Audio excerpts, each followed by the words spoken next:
এত বিশাল সাইজের দোসা যেটা সার্ভ করার জন্য 2টা প্লেটের দরকার হয়, এখানে 3টা দোসা একসাথে রেডি করে দেওয়া হয়েছে। আজকে হচ্ছে আমরা বিশাল সাইজের একটা দোসা খেতে চলে গিয়েছিলাম উত্তরা শাহ মখদুম অ্যাভিনিউতে। সেখানে একটা ফুড কোর্ট আছে, সেখানেই চলে গিয়েছিলাম।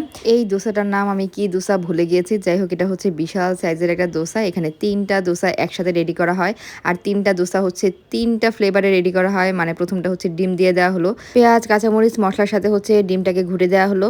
এর পরেরটার মধ্যে হচ্ছে বাটার মিক্সড করে দেওয়া হলো, আর এটার মধ্যে কোনো কিছুই দেওয়া হবে না। এই তো দোসার রেডি। আসলে বড় ছোট সব দোসার একই রকম টেস্ট, কিন্তু এত বড় দেখে এটা দেখতে অনেক ভালো লাগে, এই জন্য আমি গেলেই হচ্ছে এই দোসাটা অর্ডার করি। এই ফুড কোর্টটা হচ্ছে উত্তরা 13 নম্বর সেক্টরের শাহ মখদুম অ্যাভিনিউতে কদম চত্বরের সামনেই পেয়ে যাবেন এই ফুড কোর্টটি। ফুড কোর্টের নাম হচ্ছে আড্ডা ফুড জোন, আর স্টলটির নাম হচ্ছে ইন্ডিয়ান দোসা এক্সপ্রেস। এত বড় দোসা আমি শুধুমাত্র এখানেই পেয়েছি উত্তরার মধ্যে, আর কোথাও আমার চোখে পড়েনি। 3টা দোসার সমান একটা দোসা, তো চাইলে আপনারা 3 জনে মিলে শেয়ার করেও এটা খেতে পারবেন, চাইলে 2 জনে শেয়ার করেও খেতে পারবেন, চাইলে একা একাও খেতে পারবেন। দোসার সাথে এখানে আলু কারি দেওয়া হয়েছে, ছোলা কারি দেওয়া হয়েছে, আর নারকেলের চাটনি দেওয়া হয়েছে। আরেকটা প্লেটের মধ্যে হচ্ছে আচার, ছোলা কারি আর চিকেন কারি দেওয়া আছে। অনেক সময় আলু কারিটা দোসার ভিতরে দেওয়া হয়, কিন্তু এখানে হচ্ছে আলাদাভাবেই দেওয়া হয়েছে। ওনাদের দোসাটাও বেশ ক্রিস্পি হয়, আর চিকেন কারিটা টেস্টও ভালো ছিল। তো এই বিশাল সাইজের দোসা খাওয়ার জন্য চলে যেতে পারেন আড্ডা ফুড জোনে।